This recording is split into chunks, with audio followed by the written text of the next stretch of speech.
Hello everyone, NCERT chemistry class 11 का जो part 1 है उसका question first chapter some basic concepts of chemistry का क्वेश्चन नंबर 14, 15 और 16 टुगेदर कर रहे हैं क्योंकि ये मोस्टली डेफिनेशन और यूनिट से रिलेटेड है और चैप्टर जब खोल के पढ़ोगे तो इसकी डेफिनेशन आपको वहां पे मिल जाएगी। तो भी मैं यहाँ पे थोड़ा सा उसको एक्सप्लेन कर रही हूँ।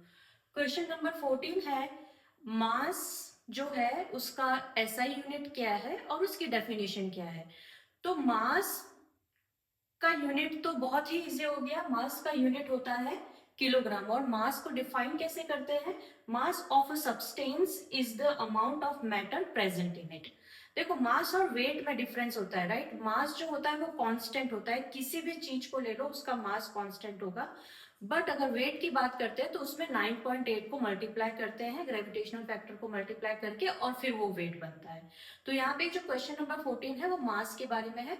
उसका जो यूनिट है वो किलोग्राम है और उसकी यहाँ पे डेफिनेशन मैंने लिख दी है कि सब्सटेंस में जो है वो उसका कितना amount of matter present. It's very very simple.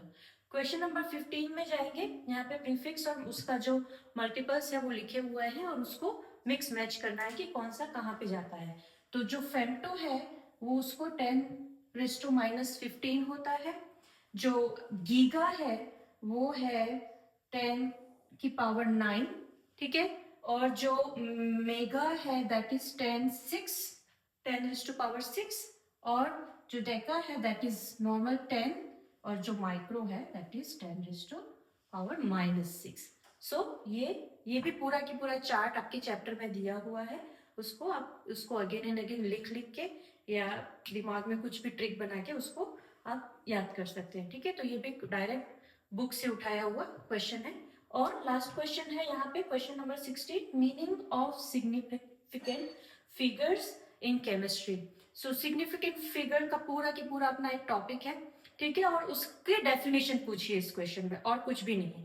तो मैं आपको बस थोड़ा सा यहाँ पे एक हल्का सा बहुत ही सिंपल लैंग्वेज में एग्जांपल देने की ट्राई करूंगी कि सिग्निफिकेंट फिगर्स वो होते हैं लाइक ये तो एक तो नंबर्स होते हैं, ठीक है। और वो है कि जितना हमको एक्चुअल में पता है, केमिस्ट्री जो साइंस जब पढ़ते हैं तो सारे के सारे जो नंबर्स हैं बहुत इंपॉर्टेंट हो जाते हैं कि जब भी हम टाइट्रेशन कर रहे हैं, कुछ भी एक्सपेरिमेंट कर रहे हैं तो हमारी वैल्यू कहाँ तक आ रही है। 2.050 की वैल्यू आ रही है। तो 2.050 में चारों की चारों सिग्निफिकेंट है कि सिर्फ 2.053 ही सिग्निफिकेंट फिगर है, वो सारा की सारा यहाँ पे मसला है। उस बहुत सिंपल लैंग्वेज में बता रही हूँ, वहां पे बहुत और कुछ एग्जांपल भी मैं यहाँ पे बताऊंगी कि जैसे अगर मैं बोलूँ किसी एक्सपेरिमेंट में मेरी वैल्यू आई है 205, तो इसमें कितने सिग्निफिकेंट फिगर हो गए? ये सब 3 सिग्निफिकेंट फिगर हो गए, ठीक है। और अगर मैं बोलूँ 27.55 ये वैल्यू, तो यहाँ पे भी मैं क्या बोलूंगी? 3 सिग्निफिकेंट फिगर हो गए, ठीक है। अब मैं बोलूंगी कि वैल्यू आई है 1005, तो यहाँ पे भी मैं बोलूंगी 1 2 3 4 5, 5 सिग्निफिकेंट फिगर हो गए। ये सारे के सारे नंबर सभी इंपॉर्टेंट है यहाँ तक, ठीक है। अगर मैं ये बोलूं कि 0.0003 ये वैल्यू आई, तो इनका कोई मतलब नहीं रह जाता है अपने पास। यहाँ पे इसमें है 1 सिग्निफिकेंट फिगर, क्योंकि ये जो 0 यहाँ पे यूज हो रहा है ना, वो डेसिमल से 3 कितने नंबर पे है उसका ही मतलब यहाँ पे बताना है। तो ये है सिग्निफिकेंट फिगर कि तुम्हारे जो वैल्यू आ रहा है उसमें कितने जो नंबर्स हैं वो एक्चुअली हमारे काम आएंगे, जो एक्चुअली हमारे वहां पे इंपॉर्टेंट है। तो उसी को ये एक्चुअल जो मीनिंग है सिग्निफिकेंट फिगर का वो हो गया। आप इसकी जो डेफिनेशन है वो डायरेक्ट चैप्टर में एज इट इज उसको याद कर सकते हैं।